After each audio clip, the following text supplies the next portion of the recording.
Bien, bueno, buenos días, buenas tardes con todos. Muchísimas gracias por haberse conectado, por acompañarnos en esta charla.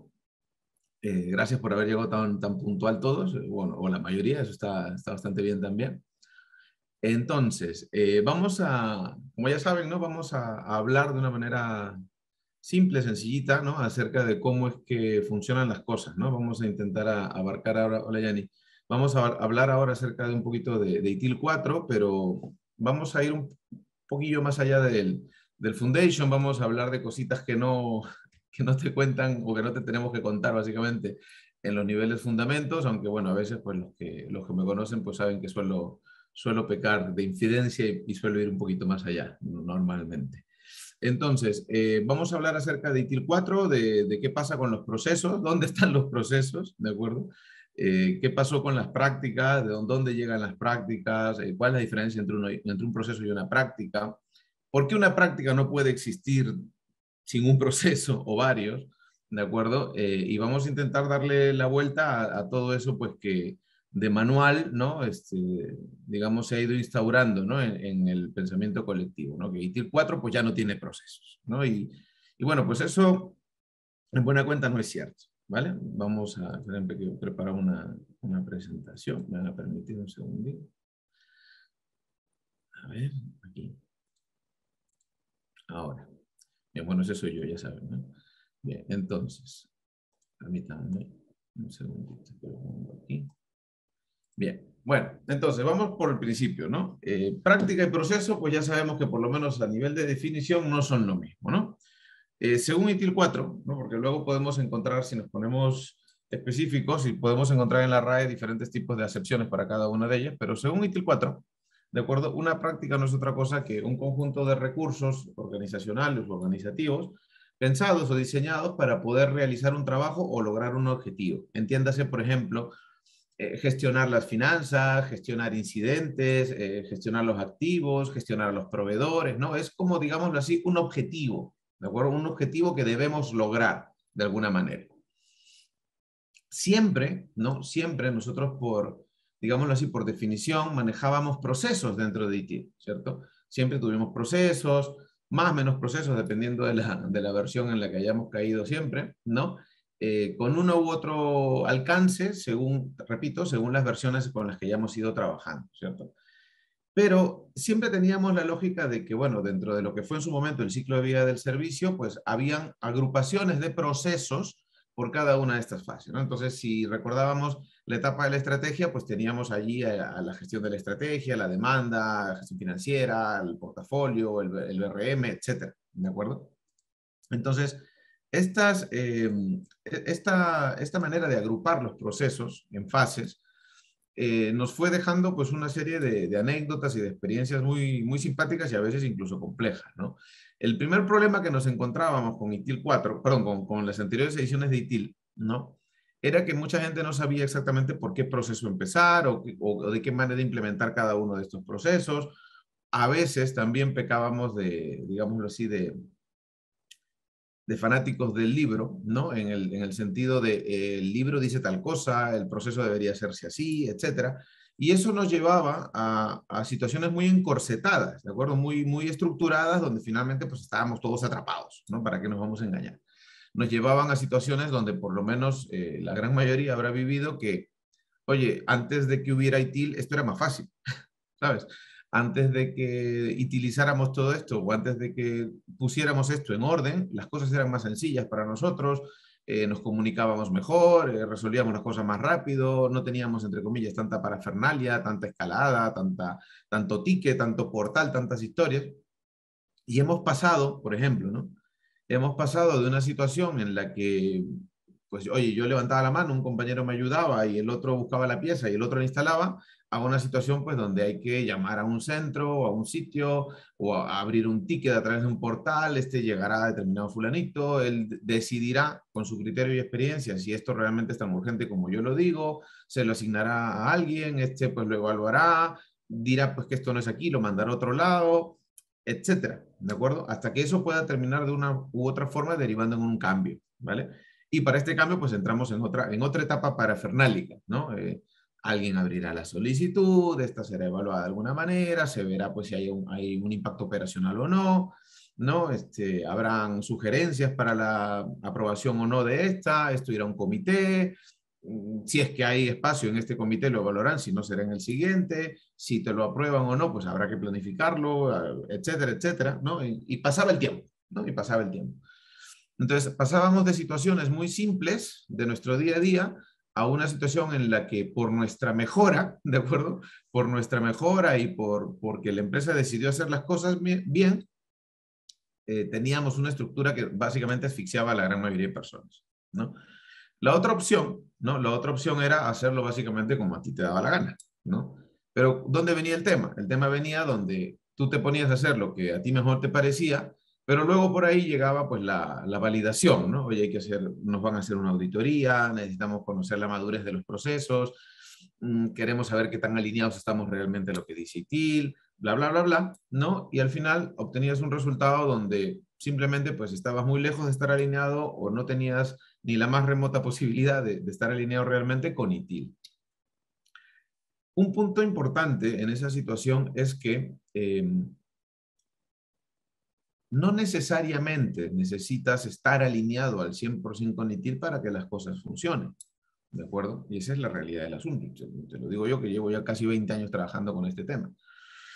Hay muchísimas organizaciones que no saben lo que es ITIL y funcionan bastante bien, ¿de acuerdo? Con lo cual, este conjunto de buenas prácticas en buena cuenta nos ayuda, ¿no? Nos ayuda, nos sirve de guía, nos apoya en ciertas decisiones, nos da, digámoslo así, pues cierta luz en el camino cuando no sabemos por dónde empezar a hacer ciertas cosas, tal, pero no está escrito sobre piedra y no es la verdad absoluta ni revelada. Eso empecemos por ahí, ¿de acuerdo? Entonces, esa situación donde manejábamos procesos muy estructurados, a veces muy enrevesados, donde a veces necesitábamos más gente de la que en realidad teníamos en la empresa para poner en marcha ciertos procesos o procesos que requerían más roles de los que yo podía asumir en realidad dentro de mi empresa, ¿no? Entonces, pasamos de esa situación que malentendida nos podía llevar a tener realmente un desastre, ¿no? Un pifostio, a, a una situación diferente, ¿de acuerdo? En esta última edición de ITIL 4, o de ITIL, que sería la edición 4, que ya lleva 3 años y medio en el mercado, el tiempo se ha pasado volando, 3 años y medio no es poco tiempo, ¿no? Que ya lleva 3 años y medio en el mercado, hubo un cambio importante. Bueno, hubieron varios, ¿de acuerdo? Pero uno importante que es el que nos atañe hoy en esta charla, es la de volaron los procesos, entre comillas, ¿eh? Vamos a ponerlo entre comillas, volaron los procesos. ¿Y eso? ¿Dónde, por qué? ¿Y los procesos ahora cómo es? No, lo que pasa es que en aras de la flexibilidad, mira, en aras de la flexibilidad, porque claro, ITIL 4 por muchas cosas se puede caracterizar, pero si hablamos de una en particular es la flexibilidad, ¿de acuerdo? En principio, pues nos ayuda con un esquema más flexible, más orientado a hazlo como tu organización lo requiera, más pensado en centrarnos únicamente en el valor, en cada una de las actividades, en no hacer nada que no aporte valor, mucho lean, ¿no? No caminar por un sitio donde no hace falta, si puedo ir por acá, no dar 3 pasos si puedo dar uno, etcétera, ¿no? Entonces, en esa línea de permitirnos o de proporcionarnos cierta flexibilidad para poder trabajar con estos procesos o con estas prácticas en realidad hoy en día, ¿no? ITIL lo que hace es, entre comillas, ¿no? Eliminar la propuesta original de procesos. Ya los procesos no están agrupados, ¿de acuerdo? Por fases, porque si de hecho, lo vamos a ver en un ratillo, si de hecho tú te pones a equiparar las cosas, pues antes teníamos un ciclo de vida del servicio que hoy en día podría equipararse a ese nivel con lo que llamamos la cadena de valor del servicio, no el sistema que va más arriba. Y esta cadena no tiene 5 fases, ¿no? Bueno, perdón, 6 fases, ¿no? Tiene plan, improve, engage, obtain and build, design and transition y deliver and support, ¿no? Entonces, estas 6 etapas no agrupan a los procesos, porque para empezar ya no están, ¿no? Lo que te dice es que la cadena va a generar valor o va a buscar entregar valor, ¿cierto? A través de las diferentes etapas, consumiendo a lo largo de ellas una combinación diferente o una combinación específica de fases, perdón, de prácticas, ¿de acuerdo? De prácticas. Estas prácticas finalmente lo que son objetivos, ¿de acuerdo? no están establecidos como proceso inicialmente, sino que son objetivos. Hay que gestionar, repito, las finanzas, hay que gestionar los incidentes, etcétera. ¿De acuerdo? Esto mismo, si le sirve de comparación, esto mismo pasó con COVID, ¿de acuerdo? Con COVID 2019, ¿no? No el bicho, sino el otro. Entonces, COVID 2019 también tuvo un cambio espectacular en su lanzamiento, que en realidad fue en el 2018, ¿no? Donde tampoco hay procesos ya, entre comillas, ¿no? Los procesos mágicos que teníamos en COVID, ¿cierto? También desaparecieron. Y se fueron reemplazados por una cosa que se llaman hoy en día los objetivos de gobierno y gestión. ¿Mm? En ITIL ya no hay procesos, entre comillas, fueron reemplazados por las prácticas, ¿de acuerdo? Por las prácticas. Estas prácticas te invitan, de alguna manera, a que la organización pueda adaptar su manera de trabajar a lo que ellos estiman oportuno o a lo que ellos realmente necesitan en cada situación desde un punto de vista más simple, ¿de acuerdo? En la búsqueda de la simplificación, llamémoslo así, y que esto permita que la organización cumpla con lo que hace falta cumplir, pero que lo haga realmente como necesita hacerlo, no rigiéndose necesariamente por una serie de procesos como los que ya conocíamos de manera anterior, ¿cierto? Con muchas aprobaciones, muchos escalamientos, muchas historias, etcétera, etcétera, ¿vale? Entonces, ITIL cambia la lógica de los procesos de toda la vida por las prácticas. Repito, una práctica no pasa a ser otra cosa que, decíamos textualmente, ¿no? Un conjunto de recursos organizacionales diseñados para realizar un trabajo o lograr un objetivo, el que quieras, ¿de acuerdo?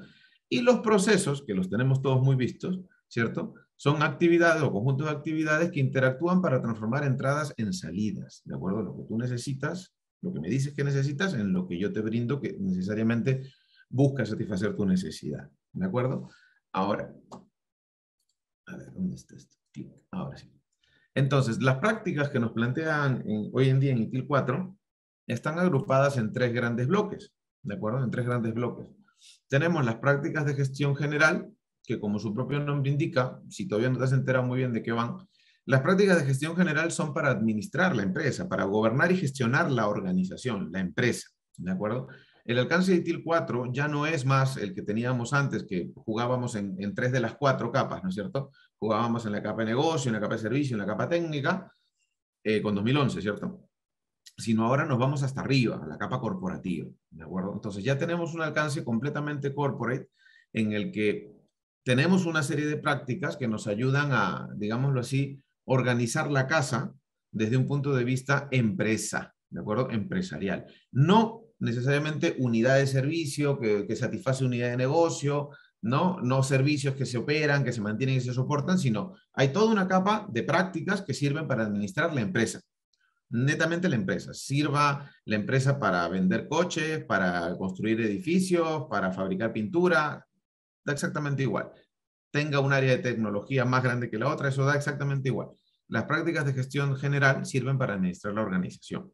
Así pues, tú puedes encontrar prácticas ahí que te dejan claro para qué sirven, ¿no?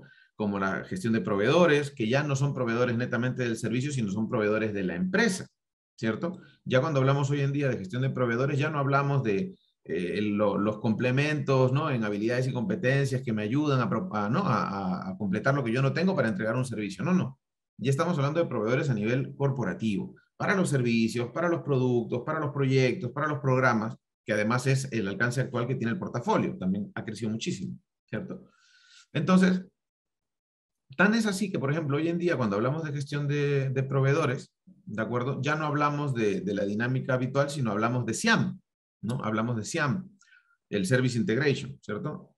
Entonces SIAM pues ya tiene una dinámica diferente, ya nos inclina hacia la, vamos a decirlo así, a la normalización de la gestión de contratos, ¿no? La identificación de las diferentes ramificaciones que puede tener un servicio dentro de la organización, para simplificar la manera en la que nosotros manejamos a los proveedores, ¿de acuerdo? Luego les pegaré por ahí un enlace del webinar de SIAM que di la vez pasada, ¿de acuerdo? Pero digamos que se maneja ya como algo mucho más grande, ¿de acuerdo? Con objetivos bastante más ambiciosos a nivel de empresa, ¿de acuerdo? Lo mismo pasa con la seguridad, ya no es la seguridad de la información que transita a través de los servicios y tal, sino ya es netamente la seguridad de la organización, de toda la empresa. Lo mismo pasa con los riesgos, por eso no usamos otra cosa que la ISO 31000, ¿no? Riesgos a nivel completamente corporativo, ¿no? A nivel estratégico, táctico, funcional, etc. Lo mismo pasa con la estrategia, ya es completamente de la empresa. El tema del portafolio es el portafolio general de la organización, ¿no? Antes teníamos portafolio de servicios, si se acuerdan, o cartera, como le quieran llamar, o portfolio. Ahora no, ahora manejamos un portafolio completo de la organización, como lo hacen las empresas normalmente, ¿cierto? A través de este portafolio gestionamos programas, proyectos, productos y servicios, tal cual, ¿no? Sabemos que todo servicio, antes de serlo, pues necesariamente fue un proyecto, ¿no? Que estos proyectos, en función de la envergadura, pueden servir pueden terminar siendo un programa, ¿no? Y que pueden servir para generar servicios o productos, ¿de acuerdo? Por si acaso, ¿vale? Entonces, las prácticas de gestión general sirven para eso, para administrar la organización, gobernar y gestionar la organización. Son 14 prácticas, ¿de acuerdo? Y no están agrupadas, o no están alineadas o agrupadas, mejor dicho, con ninguna de las etapas de la cadena de valor del servicio. Puedo utilizarlas según convenga, en la situación que convenga, ¿de acuerdo? Luego tengo otro gran bloque, que son las prácticas de gestión de servicios. Estas son más conocidas, estas nos suenan a todos, ¿de acuerdo?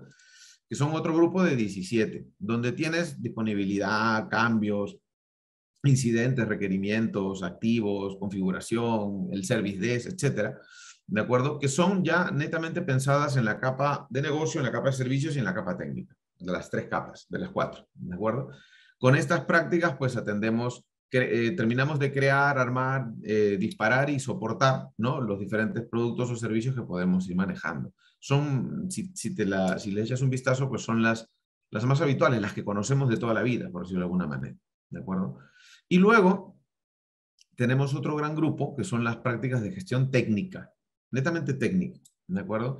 Que son las que ya tienen que ver directamente con el fierro, ¿no? Bueno, o con las plataformas, la infraestructura, con el software, con el despliegue, etc. De hecho, hay muchas prácticas aquí, esto lo solemos ver mucho en fundamentos, hay muchas prácticas aquí, prácticamente todas, que tienen su origen en lo que fueron los procesos de ITIL edición 2011, más los procesos que nos trajo el Practitioner en el 2016. O sea, la práctica totalidad de prácticas, tal cual, no son nuevas, ¿de acuerdo? No son nuevas, provienen ¿de acuerdo? Vienen de procesos, ¿de acuerdo? Procesos que han, vamos a decirlo así, evolucionado a ser simplemente simplemente entre comillas, ¿no? A ser simplemente prácticas que luego ya derivarán en otra serie de procesos que lo vamos a ver ahora, ¿vale? Entonces, por ejemplo, ¿no? Tú ahora tienes una práctica de gestión de servicios que se llama gestión de la liberación, o de las versiones, o del release, ¿de acuerdo? Y tienes, por otro lado, una práctica en la gestión técnica que se llama gestión de la implementación, o del deployment, ¿de acuerdo? O del despliegue. Son 2 prácticas, una de servicios y una técnica. Pero si recuerdas, teníamos un proceso que se llamaba gestión de versiones y despliegues, ¿cierto? Entonces, ese proceso se dividió en 2 prácticas. Un ejemplo, simplemente, ¿no? Teníamos en algún momento también un proceso de evaluación de cambios, ¿se acuerdan? Con otro proceso de gestión de cambios, ¿verdad? Y se complementaban y trabajaban juntos. Pues bueno, ahora tenemos una práctica de control o habilitación de cambios, depende de qué versión del libro leas, ¿de acuerdo? Porque es que nació como control de cambios y luego se cambió a habilitación de cambios, ¿de acuerdo? Entonces, ese proceso mismo, esa práctica de habilitación de cambios o control de cambios, ya absorbe las tareas de ambos procesos, tanto el de gestión como el de evaluación. Con lo cual, 2 procesos se convirtieron en una práctica, ¿no? Luego tenemos, por ejemplo, ¿no? Lo que en algún momento fue ¿se acuerdan de las funciones? Que teníamos 4 y solo existían en la operación. Bueno, pues la función de mesa de ayuda pasó a ser una práctica que se llama Service Desk. La función de gestión técnica, la función de gestión técnica y la función de gestión de operaciones pasaron a ser una práctica, que es la de infraestructura y plataformas. Y la gestión de aplicaciones, otra práctica, pasó a ser la desarrollo y gestión del software, ¿de acuerdo? Y así han ido variando. Lo que llamábamos antes gestión del conocimiento como proceso, ahora son 2 prácticas, gestión del conocimiento, medición y reporte. Son 2 prácticas. Lo que teníamos antes como, por ejemplo, ¿qué otra tenemos ahí que se ha roto? Lo que antes teníamos, gestión de activos y configuración, ¿cierto? Que inventario, relacionamiento, modelo de configuración, etcétera. Ahora tenemos 2 prácticas, una que es gestión de activos de tecnología y otro que es gestión de la configuración. Un solo proceso que se ha dividido en 2 prácticas. También han cambiado los alcances. ¿no? Antes teníamos, por ejemplo, la gestión de la capacidad que llegaba, ¿no? Hasta la identificación de los recursos y habilidades necesarios y la fabricación del plan de capacidad a nivel de negocios, servicios y componentes. Y ahora tenemos que ese mismo proceso pues ya también abarca las consideraciones de rendimiento, la performance de las capacidades otorgadas, ¿no? No simplemente es la provisión, por decirlo de alguna manera. Luego tenemos, por ejemplo, les estoy tirando ejemplos al aire, ¿vale? Para que vayan pillando un poquito el tema. Luego teníamos, por ejemplo, si recuerdan ustedes, este proceso de planificación y soporte de la transición, ¿se acuerdan? Que era un proceso, pues que, entre comillas, pues lo que nos proporcionaba era una gestión de proyectos, ¿no? Para poder tener todo controlado en tiempo, costo, alcance de cara a la puesta en marcha y todas las demás historias. Bueno, pues ese proceso ya no está, pero tenemos uno que se llama gestión de proyectos, por ejemplo, ¿no? Entonces, las cosas han ido evolucionando de alguna manera, simplificándose, ¿de acuerdo? Si lo vemos desde el lado de la fusión de algunos procesos, ¿de acuerdo? Para crear nuevas prácticas, ¿vale? Entonces, todas estas prácticas, las 34 que estamos viendo aquí, tienen su origen en diferentes etapas de las anteriores ediciones de ITIL, ¿de acuerdo?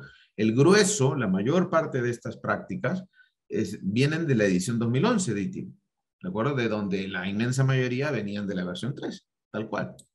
Algunas de ellas, como por ejemplo la arquitectura, la mejora continua con un enfoque corporativo, la gestión del cambio organizacional, etcétera. Estas, por ejemplo, vienen del Practitioner, que se lanza en el 2016, ¿vale? Entonces, si lo vemos así, ¿de acuerdo? Si lo vemos así de cara a qué hubo y qué hay ahora, ¿de acuerdo? Diríamos fácilmente pues, que las prácticas no son necesariamente nuevas, sino que han simplificado su uso planteando una serie de objetivos y trasladándonos la responsabilidad de ver cómo es que las ponemos en marcha, ¿de acuerdo? ¿Cómo las ponemos en funcionamiento? ¿Cómo logramos gestionar las relaciones, que ya no son las relaciones con el negocio, sino son las relaciones en general, a múltiples niveles, ¿de acuerdo? O sea, ya no hay un BRM, por decirlo de alguna forma, ¿no? ¿Cómo es que gestionamos las relaciones sin caer o sin necesitar una serie de procesos como los teníamos antes? ¿De acuerdo? Que ITIL 4 ya no maneja procesos, no es cierto. ¿De acuerdo? No es cierto. De hecho, es completamente inexacto, por no decir que es falso, ¿de acuerdo? Es inexacto. Sí hay procesos, ¿de acuerdo? Sí hay procesos, que es lo que vamos a comentar ahora. No hay posibilidad, ni por lógica ni por capricho, de que una práctica se ponga en marcha sin un proceso, ¿de acuerdo? O sea, yo puedo decir que voy al trabajo siguiendo una serie de pasos todos los días, ¿no? Y que bueno, eso es mi proceso para ir al trabajo, ¿de acuerdo? Pues me levanto, ¿no? Me ducho, desayuno, me visto, cojo el coche y me voy a trabajar. Vale, ese es mi proceso de todos los días. De pronto un buen día alguien puede decir que ya no hacen falta esos procesos, sino simplemente nos quedamos con la práctica de ir a trabajar. Oye, pero entonces la secuencia que yo tenía antes, bueno, pues eso ya es cosa tuya, ¿no? La práctica, lo que hay que hacer es ir a trabajar. Vale. Pero yo voy a seguir, no, voy a seguir yendo, claro. Y para hacerlo voy a tener que cumplir con una serie de actividades, eso es. Y ese conjunto de actividades más o menos complejo o más o menos sencillo, más o menos parecido a lo que hacía antes, ¿se va a llamar proceso o no? Sí, pues ya está. Es un proceso, ¿vale? Entonces, estas 34 prácticas agrupadas en tres grandes bloques de gestión general, de gestión de servicios y gestión técnica, se complementan con estos otros componentes, ¿de acuerdo? Que lo voy a pasar muy rápido para no complicarnos un poco la existencia, porque hoy tenemos que hablar de prácticas y procesos únicamente, ¿vale? Estos componentes, ¿de acuerdo? Si los queremos ver o si los queremos entender rápido, necesariamente nos tenemos que remontar a las ediciones anteriores, ¿cierto? Tenemos ahora una cosa que se llaman las 4 dimensiones, ¿cierto? Las 4 dimensiones del servicio. Salvo que seas muy joven o te hayas sumado a la novela ya solamente en la versión 4 o en la edición 4, mejor dicho, estas 4 dinámicas, estas 4 dimensiones se parecen a algo, ¿no es cierto? Se parecen a lo que antes llamábamos las 4 Ps, las 4 Ps del diseño, ¿se acuerdan? Las 4 perspectivas a considerar al momento de diseñar los servicios en base a los criterios de aceptación, bla, bla. Pues eso. Las 4 dimensiones se corresponden con las 4 Ps. De hecho, las 4 Ps eran personas, procesos, productos y partners, ¿cierto? Ahora las cuatro dimensiones son organizaciones y personas, ¿no? La que era procesos, ahora son cadenas de valor y procesos. La que eran productos, productos hacía referencia a plataformas, ¿no? Herramientas, etcétera. Ahora se llama información y tecnología. Y la P de partners, pues ahora es partners y proveedores, ¿no? Socios y proveedores. Ya sabes tú que un socio y un proveedor no son lo mismo, ¿no? El grado de afectación y de implicación no es lo mismo, ¿vale? Esto siempre lo decimos en la formación, ¿no? En una tortilla ¿no? Con chorizo, ¿no? La gallina, ¿no? La gallina está implicada, ¿no? O está involucrada, pero el cerdo está... No, la gallina está implicada, pero el cerdo está involucrado, ¿no? Se está comprometido. ¿Por qué? Porque la gallina finalmente pone huevos, pero sigue viva. El cerdo no, el cerdo está muerto, ¿cierto? Para poder hacer chorizo. Pues pasa lo mismo, ¿no? Un proveedor y un socio no son lo mismo, ¿vale? Estas cuatro dimensiones siguen siendo la influencia principal sobre los productos y servicios que nosotros vamos a crear, ¿cierto? Intentando de alguna forma pues entregar valor a través de la creación de estos. Estas cuatro dimensiones, además, están bajo la influencia de algo más, que está más arriba todavía, que son los factores externos, que es lo que siempre cuando hemos hablado de servicios y de prácticas empresariales, hemos considerado como los factores de influencia, ¿no? Los factores políticos, económicos, sociales, culturales, ¿cierto? Hoy en día, ya de manera formal, ITIL 4 ya nos habla de 6, que es el clásico PESTEL, ¿no? Político, económico, social, tecnológico, ambiental y legal, o PESTEL, como lo quieras ver, ¿vale? Que son los factores de influencia, los que hacen que ningún servicio sea igual, ¿no? A otro, que ninguna oferta de mercado sea igual, así sea el mismo producto o así sea el mismo servicio en diferentes zonas o en diferentes condiciones o contextos, ¿no? O sea, no es lo mismo los servicios o productos que tú vendes o comercializas, no sé, pues en Bogotá, que en Santiago, que en el DF o en Madrid, ¿no? No es lo mismo. ¿Por qué? Pero si es el mismo producto, es el mismo servicio, ya, pero es que las condiciones son diferentes, pues, ¿no?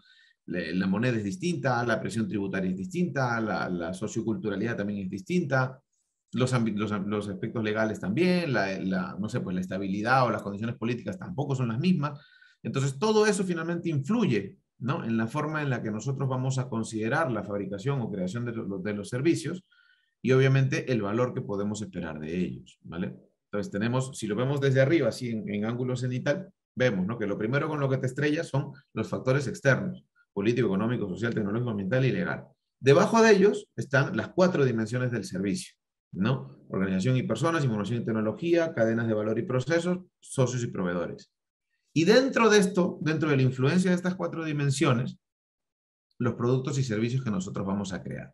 Para poder crear esos productos y o servicios, aparece en escena el sistema de valor del servicio, esta cosita que vemos acá, que no es un rombo mal hecho, sino son unas cajitas en 3D que no se aprecian bien, ¿vale? Entonces, vamos a decirlo así, este sistema de valor del servicio, ¿de acuerdo? Tiene al centro de todo, tiene la cadena de valor, que es lo que vemos aquí a la derecha, esto que vemos aquí, ¿de acuerdo? Tiene la cadena de valor al centro de todo. De hecho, si te percatas, ¿cierto? Si te percatas aquí, vemos que la oportunidad o la necesidad, ¿no? Entra hasta la cadena hará lo que tenga que hacer y de la cadena saldrá, en el mejor de los casos, el valor esperado, ¿de acuerdo? La experiencia y la percepción esperada por parte del cliente. Pero esta cadena, que está al centro del sistema de valor, tiene otra serie de condicionantes, ¿no? Está envuelta, ¿no? Por otras capas, ¿no? Como las cebollas, como dice Shrek, ¿no? Entonces, lo primero que cubre la cadena, ¿de acuerdo? Lo primero que cubre la cadena son el órgano de gobierno y las benditas prácticas de las que estamos hablando ahora, ¿no? El órgano de gobierno, como sabemos, ¿no? El steering committee, ¿no? El órgano rector dentro de la organización, como le quieras llamar o como lo conozcas tú, que también es parte de lo que nos dice la 38500, de lo que nos dice COVID, etcétera, ¿no? Este órgano de gobierno es el que marca la pauta, el rumbo, la misión, visión, ¿no? Los objetivos principales de la organización. ¿A dónde va la empresa? ¿No? Bajo la influencia, ¿no? Bajo la influencia del mercado, de las condiciones y del contexto natural. O sea, ningún órgano de gobierno va a decir, vamos para allá, si hay que ir para allá, a menos que estés cometiendo un error, ¿cierto? y las prácticas, como te decía. Las prácticas que son las que me van a permitir, estas de aquí, ¿no? Son las que me van a permitir que la cadena, a través de sus diferentes etapas, convierta esta necesidad en valor, ¿de acuerdo? A través de las diferentes etapas de la propia cadena, ¿de acuerdo?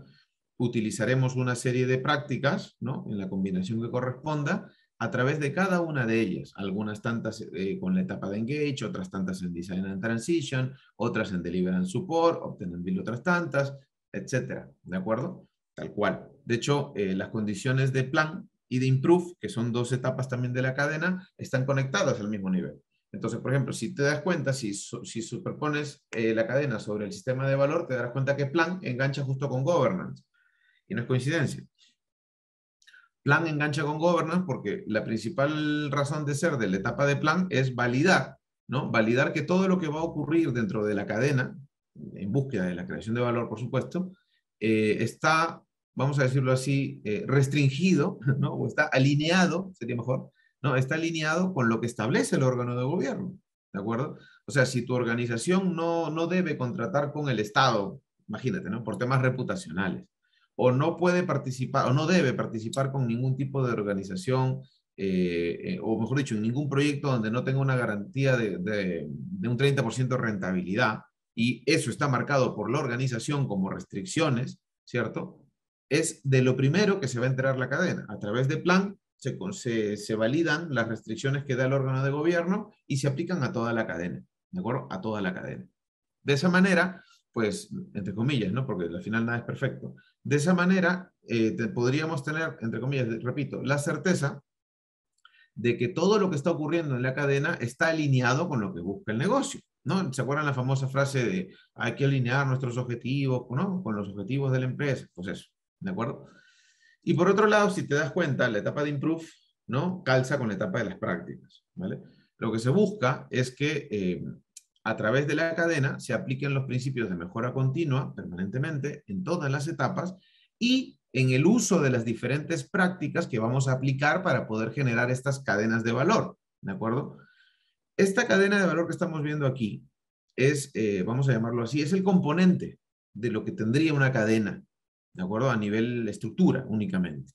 No quiere decir que haya solo una. Cadenas de valor van a haber N. O sea, tantas cadenas de valor como servicios y o productos vayamos a crear, ¿de acuerdo?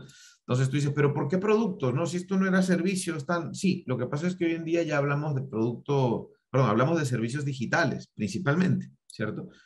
Entonces estos servicios digitales pues no pueden funcionar, no tienen razón de ser si no van sobre algún producto. O sea, no hay un servicio de préstamos personales online del banco X que no corra sobre un portal o sobre una plataforma, ¿cierto? O sobre un aplicativo. Ese es el producto, ¿vale? Entonces tenemos que los servicios hoy en día requieren de productos, ¿no? Para poder trabajar, ¿no? Para poder llegar al cliente o al consumidor. Igual que el móvil, ¿no? La compañía de telecomunicaciones X me brinda pues una línea espectacular con 3.000 millones de minutos, 3.300 trillones de megas, a €1. Pues fantástico, qué alegría, ¿no? Pero si no tengo el teléfono, ¿no? Si no tengo el equipo móvil, pues esa tarifa ya sabes tú quién la va a usar, nadie, ¿no? Entonces hay una dependencia, ¿cierto? Como el de hardware-software, igual, ¿vale? Entonces, por eso es que ahora podemos trabajar productos y servicios, hace falta, ¿cierto? Hace falta. Repito, según la envergadura del producto y o del servicio, esto en lugar de ser un proyecto, podría ser un programa, ¿de acuerdo? Acuérdense siempre de eso.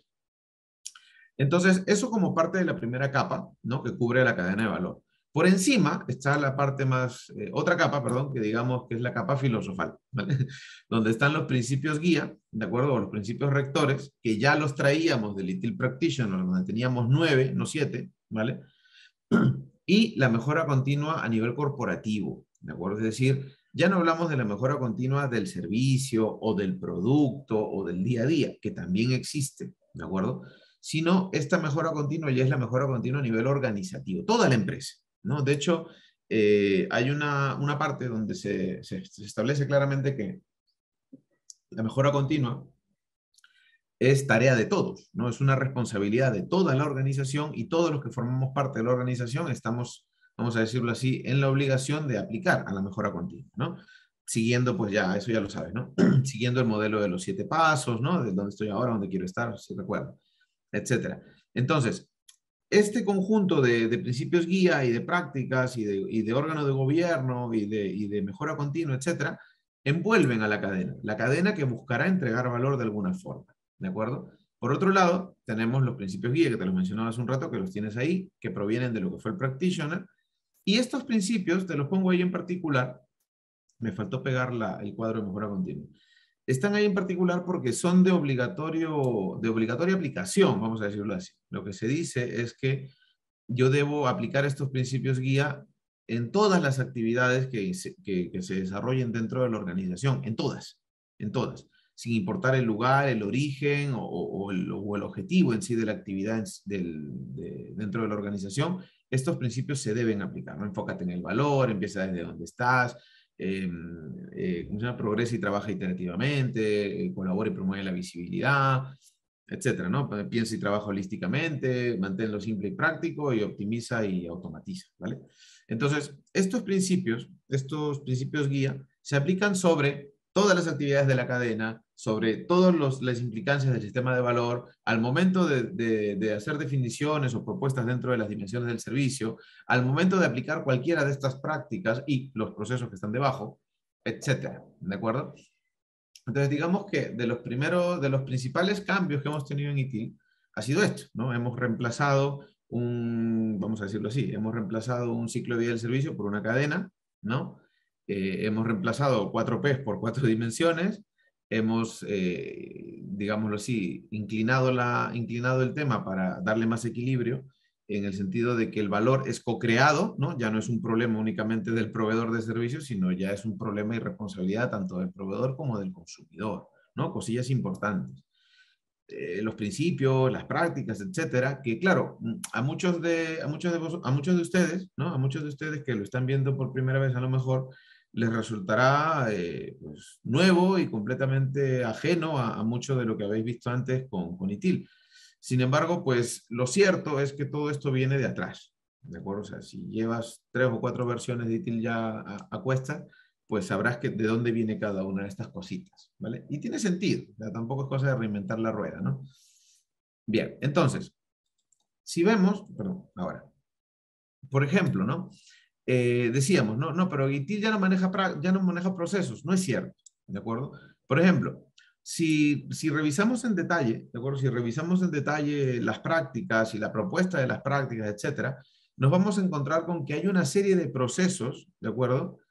Sobre los que se desarrolla la actividad de cada práctica, ¿de acuerdo? Cada práctica tiene una serie de procesos relacionados, necesariamente. Es que no hay manera, te decía yo hace un rato, no hay manera, ninguna, no existe, ¿de acuerdo? No existe, de que yo pueda tirar para adelante para cumplir con una serie de objetivos sin que yo aplique de una u otra forma procesos. No hay manera. O sea, puedo ser muy creativo, pero no hay forma. O sea, haga lo que haga, va a terminar siendo un proceso. ¿De acuerdo? Entonces, en el caso de ITIL 4, al margen de lo que se ve en el fundamento, o de lo que se ve en los niveles intermedios, puros y duros, ¿no? Cada una de las prácticas se descompone en una serie de procesos. Entonces, por ejemplo, si vemos la práctica de gestión del conocimiento, práctica de gestión del conocimiento, esta se desprende en tres procesos que hay que, digámoslo así, implementar de la manera más sencilla posible, ¿de acuerdo? Sin mayor complicación, porque lo cierto es que las especificaciones tampoco son muy complejas, ¿de acuerdo? Son muy, ¿cómo lo diría? Son muy intuitivos, ¿de acuerdo? Son muy intuitivos. Hay que establecer estos procesos para que esta práctica funcione. Tiene sentido, ¿no? Para preparar un café, pues hay que hervir agua de alguna manera, o hay que tener agua caliente por lo menos, y café, ¿no es cierto? Pues sí. Luego tú prepáralo como quieras, pero nadie me va a librar del agua caliente ni del café. Es imposible, ¿vale? Pues aquí pasa lo mismo, ¿vale? Entonces, por ejemplo, la práctica de gestión de conocimiento maneja 3 procesos, ¿no? Proceso 1, establecimiento y mantenimiento del entorno de la gestión del conocimiento para garantizar que las condiciones son las adecuadas para poder extraer, recolectar y procesar, ¿no? Descubrimiento de la información bajo demanda, ese es otro proceso, ¿no? Pues en función de quién la necesita, cómo la obtengo y la proceso. Gestión e integración del modelo de información, ¿de acuerdo? Para poder obtener, procesar y presentar. Entonces, son 3 procesos, por ejemplo, para la gestión del conocimiento. Para la gestión de la seguridad de la información tenemos otros dos procesos, ¿no?, principales.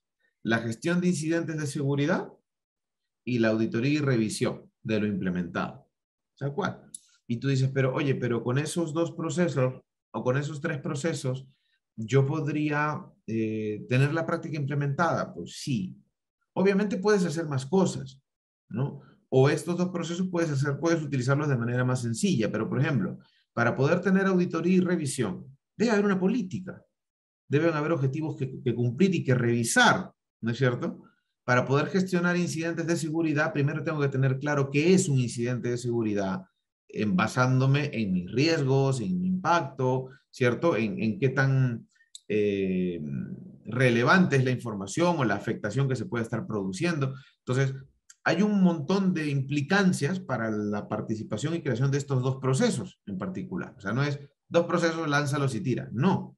O sea, es algo que hay que tener en consideración. Y así para cada una de las prácticas, por ejemplo, de gestión general, ¿no? Por ejemplo, la gestión de riesgos, la práctica, nos dice que deberíamos desplegar 3 procesos mínimo, ¿de acuerdo? Para poder trabajar. El gobierno de la gestión de riesgos, ya te imaginas qué es, ¿no? La identificación, análisis y tratamiento de los riesgos, la propia gestión, y el seguimiento y revisión de los riesgos. Por lógica, ¿de acuerdo? Por lógica. Para poder gestionar los riesgos, tengo que identificarlos, analizarlos, cuantificarlos, gestionarlos, ¿no? Y buscar diferentes tipos de respuestas, etc. Bien, eso yo ya lo sé, ya lo sé. ¿Puedo hacerlo de esa manera? ¿Puedo alinearme con los procesos que sugiere ITIL 4 para la satisfacción de la práctica? Y a partir de ahí ya voy viendo, ¿de acuerdo? Porque finalmente, lo que te decía, ¿no? No es un esquema restrictivo ni busca ser estructuralmente asfixiante, ¿no? Lo que se busca es darte flexibilidad. Pero claro, flexibilidad en el sentido de hazlo como tú necesites, pero siguiendo un patrón, un orden lógico, ¿de acuerdo? Siguiendo un orden lógico. Yo recuerdo de los primeros grupos de ITIL 4 que tuve, ya 3 años atrás por lo menos, eh, cuando explicábamos esto de la flexibilidad y hazlo como realmente te haga falta, etcétera, tal y cual, no falta el chistoso, ¿no? El gracioso de turno que me dice, bueno, entonces ya lo sé, la próxima vez que el cliente venga a evaluar el servicio de la mesa y no encuentre esto y aquello, ¿no? Le diremos pues que lo que pasa es que estamos utilizando ITIL 4 e ITIL 4 dice que lo hagamos como nos haga falta. ¿No? Claro, listillo, ¿no? Entonces, por eso no tengo documentos, por eso no tengo pruebas, por eso no tengo registros, por eso nada está al día, ¿no? Porque ITIL 4 dice que lo haga como yo crea conveniente. ITIL 4 no te dice, haz la tontería que se te ocurra. ITIL 4 lo que te dice es, hay que cumplir con estos objetivos. Para hacerlo, hay una serie de procesos que podrías implementar. ¿Cómo los implementas y de qué manera los aplicas? Ya depende de tu organización. Pero gestionar las finanzas, por ejemplo, es algo necesario, relevante y digamos que sumamente crítico en cualquier organización. O sea, no hay manera que te salves de la gestión financiera, ¿no? Pero claro, ¿qué necesito hacer? Establecer una planificación financiera, tener muy claro cuál va a ser el objetivo financiero de la organización, llevar un control contable, ¿no? Acuérdate, presupuesto y contabilidad, ¿no? Con uno estimo y con el otro controlo, el consumo, ¿cierto? Entonces, esas cosas no las puedes rechazar. ¿No? Oye, tengo gestión financiera, pero como ITIL 4 dice que lo haga como a mí mejor me parezca, pues lo hago en un papel y un lápiz y apunto lo que me conviene y lo que no me conviene, pues no lo apunto.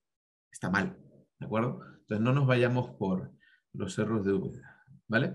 Bien, entonces, estos, por ejemplo, los procesos de la gestión general, ¿no? Digamos que tenemos 14 prácticas y 34 procesos. Agarra, ¿eh? 14 prácticas y 34 procesos. ¿Se ha simplificado? Sí, está más simple, pero hay más procesos, pero no están encorsetados. O sea, son procesos que se pueden adaptar fácilmente a tus necesidades. Obviamente no hay un 2, 3 para hacerlo, ¿no? Ya depende también de una serie de factores. O sea, por mucho que te esmeres, la experiencia siempre juega un papel importante. O sea, no nos podemos engañar en ese sentido. ¿De acuerdo? Por ejemplo, las prácticas de gestión de servicio. ¿Vale? Lo mismo. Por ejemplo, para gestionar incidentes hay 2 procesos que deberían existir, ¿no? 2 procesos que tienen el manejo y resolución de incidentes y la revisión periódica de los mismos. Ya está. Mínimo para garantizar que estamos gestionando incidentes. ¿Por qué? Porque la práctica barra objetivo, ¿no? Dice que hay que gestionar los incidentes, ¿vale?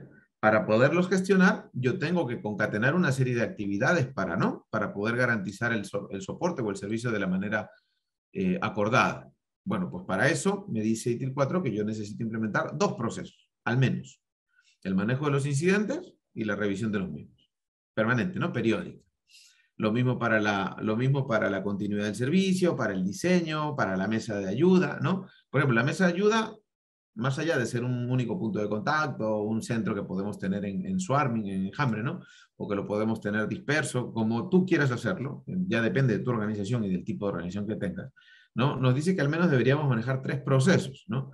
La gestión y consultas de usuarios, ¿no? La comunicación con los usuarios y la optimización de la mesa en sí, ¿no? O sea, cómo nos comunicamos con el usuario, cómo gestionamos sus consultas o peticiones, ¿no? Y cómo hacemos para mejorar. Listo. Partiendo del hecho de que el Service Desk para ITIL 4 pues es el centro neurálgico del universo, ¿no?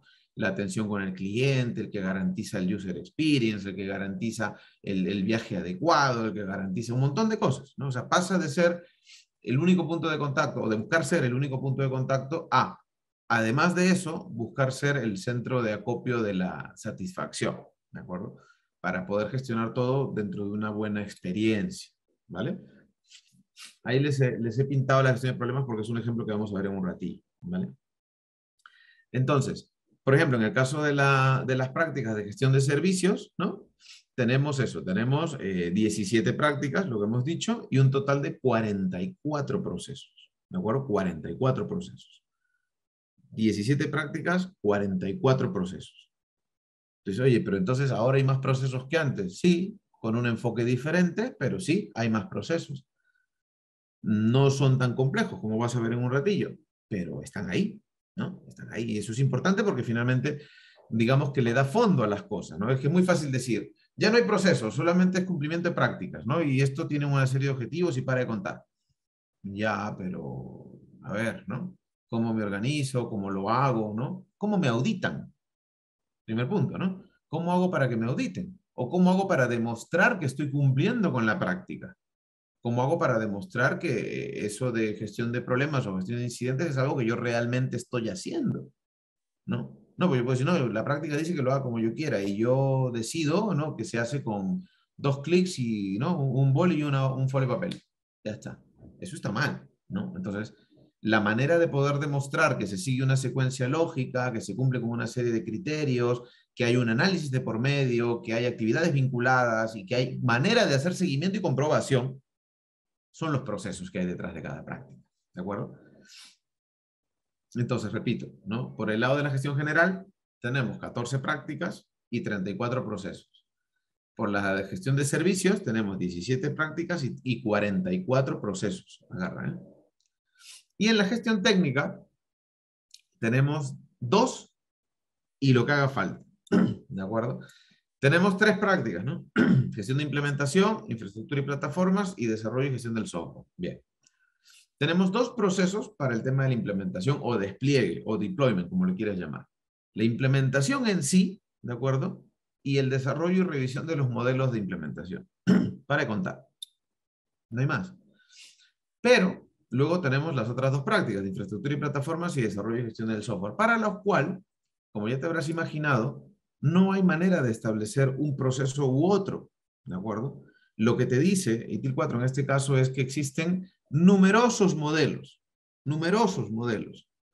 para gestionar el software, para gestionar el desarrollo, miles de técnicas para hacer las cosas como hagan falta hacerlas, ¿de acuerdo? Lo mismo para la infraestructura, muchísimos modelos de desarrollo, de nuevas infraestructuras, etcétera. O sea, no hay manera de que el marco ITIL 4 en este caso te centre en 1, 2, 3 o 5 procesos. Simplemente te dice que de los múltiples modelos que existen en el mercado, ¿de acuerdo? Selecciones el que te resulte más útil y lo utilices, ¿no? Pero que lo utilices, que declares el modelo que vas a usar, ¿no? Y que lo uses, no que lo hagas como a ti te apetezca. Entonces, si yo declaro que voy a utilizar el modelo de, no sé, pues Extreme Programming, ¿no? Vinculado con Scrum, por ejemplo, etcétera, pues entonces ya mi unidad de medida será el XP y el Scrum.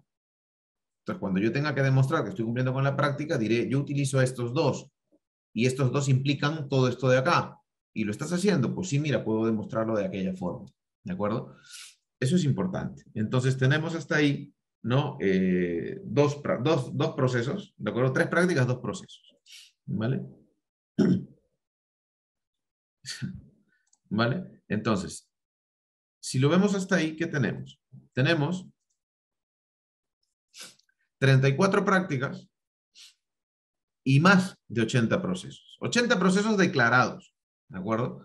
A los que sumaríamos, ¿no? A los que sumaríamos los procesos que nos hagan falta para poder gestionar el software, ¿no? El desarrollo y la gestión del software, la infraestructura y las plataformas. ¿Esos procesos cuántos serían?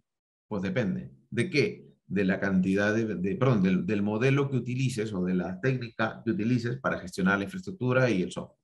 Ya depende de eso. Entonces tenemos una realidad en medio de esto, ¿no? ¿Existen procesos en ITIL 4? Sí, claro que hay. Es ilógico pensar que no.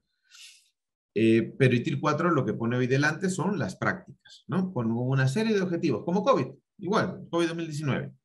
Objetivos de gobierno y gestión. ¿Qué? ¿Pero no hay procesos? Claro que hay procesos. Lo mismo pasa en ITIL 4. Tenemos 34 prácticas, vamos a llamarlos así, 34 objetivos, ¿de acuerdo? En ámbito general 14, en servicios 17, a nivel técnico 3, 34 objetivos que cumplir, ¿de acuerdo? La bendición, por decirlo de alguna manera, ¿no? La bendición para hacerlo lo más alineado, lo más personalizado hacia tu organización posible, ¿no? O sea, para que esos objetivos se puedan cumplir en función de lo que tu organización realmente necesita y no más, ¿de acuerdo? Y 80 procesos que pueden servirte como guía para el trabajo en ese día a día, ¿de acuerdo? En ese día a día. Entonces, claro, 34 prácticas y más de 80 procesos es un número interesante, ¿no? Entonces, por ejemplo, ¿no? ¿Qué es lo que les contaba hace un rato? Por ejemplo, no, yo ahora estoy compartiendo mi vida con un proyecto muy simpático, ¿vale? Donde me está tocando ver la parte de problemas y cambios y otras cosillas, ¿no? Donde nos lo pasamos muy bonito de manera internacional, ¿vale? Entonces, he tomado el tema de problemas porque es algo que he tenido que trabajar hace muy poquito, ¿vale? Entonces, pues la gestión de problemas, ¿no es cierto? Nos dice que debemos gestionar los problemas, evidentemente, ¿no es cierto? Nuestra lógica sigue siendo la misma, la de toda nuestra vida, ¿no? Identificar causa raíz, evitar recurrencia, identificar la recurrencia antes de que se convierta en algo mayor, ¿no? Este análisis de estadísticas, etcétera, etcétera, ¿no? Y antes pues teníamos toda una dinámica gigantesca para trabajar los problemas. Hoy en día la práctica de gestión de problemas, ¿de acuerdo? Nos plantea 4 procesos, ¿de acuerdo? 4 procesos. 4 procesos además con un criterio muy simplificado, ¿no? Uno sería la identificación proactiva de problemas, ¿de acuerdo? La reactiva, ya sabemos, ¿no? La proactiva, perdón que me ría. La gestión proactiva de problemas es cuando yo soy el gestor de problemas, ¿no? Entre otras cosas. Yo como gestor de problemas me pongo a analizar la data, las estadísticas, los patrones, el comportamiento, navego, ¿no? Me lanzo y empiezo a navegar en medio de todos los registros y todo lo que hay para ir identificando, ¿no? Y tratando de identificar situaciones que podrían convertirse en un problema o que están ocasionando muchos incidentes de manera recurrente. Gestión proactiva, mía, ¿de acuerdo? Luego está la reactiva, ¿no? Oye, desde un área en particular o un sistema o algo me ha lanzado, ¿no? Me ha lanzado la alerta de que, oye, esto podría ser un problema, esto parece que es un problema, o directamente alguien abrió un problema y te lo envía, ¿no? Obviamente tú le vas a dar tratamiento, si es que eso no es un problema, etcétera, etcétera, pero ya van dos, ¿no? Proactivo o reactivo. Por otro lado está el control de los problemas, ¿de acuerdo? Y el control de los errores conocidos, ¿de acuerdo? Que ya vamos viendo. Entonces, si vemos aquí, por ejemplo, ¿no? Aquí tenemos un proceso muy simple, ¿de acuerdo? Muy simple, que habla acerca de la identificación proactiva de los problemas, ¿no? Que tiene múltiples fuentes, ¿no? Múltiples fuentes de información, de dónde viene, qué lo ocasionó, de dónde me llega, pero básicamente es información o resultados de monitorización o datos de impacto, ¿de acuerdo? Datos relacionados. Entonces, ¿qué es lo que hago en este proceso de identificación proactiva? Tres cosas. Tres cosas. Reviso la información que recibo, ¿no? O la que yo indago, ¿no? Registro el problema, lo categorizo y lo asigno. No hago más. Ya está. No hago más. ¿Cuál es el resultado de este proceso? Pues los comentarios acerca del registro del problema. Este problema se registró de tal manera con la información que recibimos. El análisis previo, ¿no? Esa información que va a permitir que luego los resolutores reales del problema, los que van a tener que realmente buscar la solución, en el mejor de los casos, van a tener que leer, ¿de acuerdo? Oye, este problema se recibió de esta forma, se ha identificado como tal, porque hemos identificado, yo qué sé, tal recurrencia en tal fecha, en tal fecha, en tal fecha, ¿no? Esto en el sistema tal, en el área tal, información. ¿De acuerdo? Información. Resultado de la identificación proactiva. No es complicado.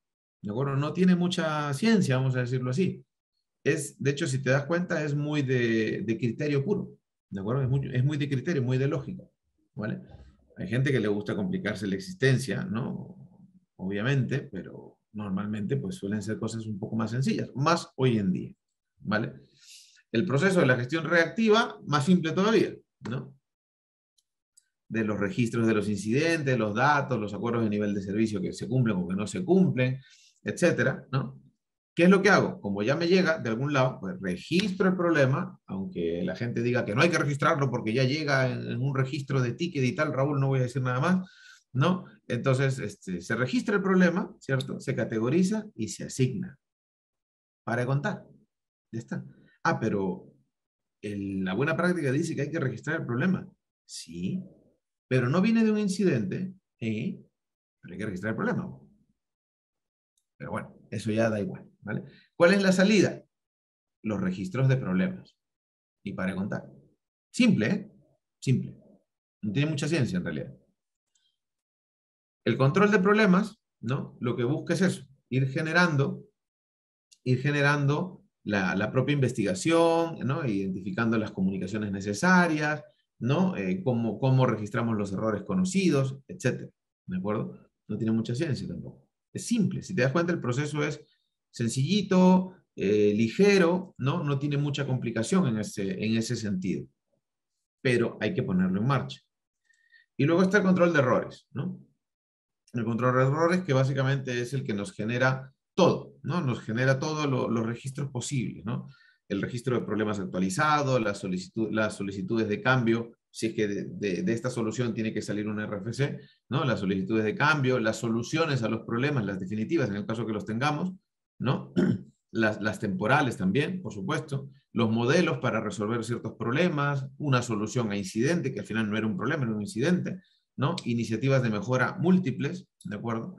Y lo que hago aquí, analizando toda la información, los registros, los datos, etcétera, lo que hago básicamente es buscar soluciones, ¿no? Buscar soluciones.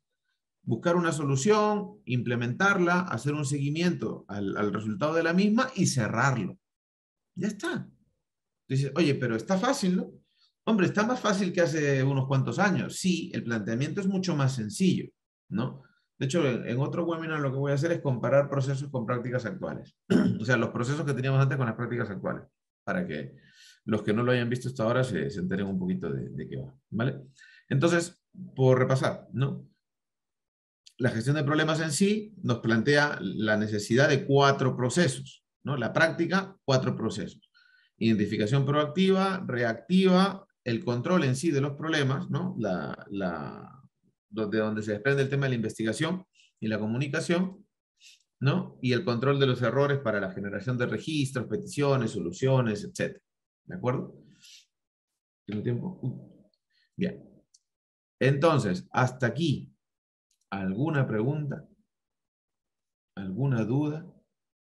¿Les ha quedado claro? ¿Algo no quedó claro? ¿Qué tal? ¿Cómo está, profesor? Mi nombre es Diana Ponce. ¿Qué tal? ¿Cómo está? Bien. Una consulta, ya que te estaba haciendo la consulta de si habían preguntas. Hay una lámina, hay una diapositiva donde usted comenta acerca de, prácticamente es la cadena de valor de desarrollos tecnológicos. hay una primera parte donde se muestra un combo, un bloque de demanda. Después de ahí viene la parte de development, construcción, análisis, development, desarrollo, entrega y entrega de valor al cliente, ¿correcto? Si no me equivoco, es la parte La, inferior derecha. la cadena de valor. Exacto. Claro. Exacto. Entonces, mi consulta es con respecto a la demanda. Como sabemos, yo trabajo en el Banco Pichincha, por ejemplo, las iniciativas como tal o los pedidos de requerimientos tecnológicos en verdad es inmenso, Claro. ¿no? Es infinito. Entonces, ¿cómo de alguna manera usted, cómo nos recomendaría justamente esa lista de iniciativas infinitas, de qué manera gestionarlas Ya. y hacer una planificación inteligente para empezar a atenderlas, ¿no? Bueno, mira, lo más normal para poder establecer, digamos, por dónde empiezo respecto a la sarta de iniciativas que puedo tener en mente o en lista, es que aparezca en escena el portafolio, ¿de acuerdo? Entonces, lo normal es que la organización dé prioridad, ¿de acuerdo? Dé prioridad a las iniciativas que van a generar un mayor impacto positivo en la organización o en los clientes y que generen una mayor rentabilidad o un menor costo, ¿de acuerdo? Entonces, ese filtro, esa lista priorizada de iniciativas que deberíamos abordar, si no lo hace un portafolio, nosotros deberíamos considerar el discriminarlos en función de eso, del resultado que se espera de cada una de ellas, el costo asociado a la misma y la rentabilidad que pueden generar. Mientras más positivo sea el impacto, mayor rentabilidad genere y menos costo tenga, pues irá más arriba, ¿no? Hay iniciativas, por ejemplo, que a lo mejor son muy económicas, ¿no? Son muy económicas, pero tampoco es que vayan a hacer mayor diferencia, que no me van a aportar nada nuevo o nada relevante. Hay otras que son muy costosas que tampoco, también ocurre, ¿eh? O sea, iniciativas muy costosas que, oye, el resultado no lo vamos a ver en breve. O sea, lo veremos en algún momento, pero pronto no va a ser. Entonces, la prioridad la marca eso, ¿no? La prioridad la marca eso, el retorno de la inversión, el impacto que genera la iniciativa, ¿cierto? Y bueno, y los recursos que tengamos para ponerla en marcha. Esa tarea normalmente la hace el portafolio. Entonces, en el área de tecnología deberíamos tener la, digamos así, la contraparte del portafolio general de la organización, porque la organización maneja las iniciativas globales de la empresa. Pero luego tecnología tendrá el suyo, ¿no? Alineado con sus propios objetivos y alineados con los objetivos de la organización. En base a eso, por ejemplo, si tú tienes que desarrollar, imagínate, ¿eh?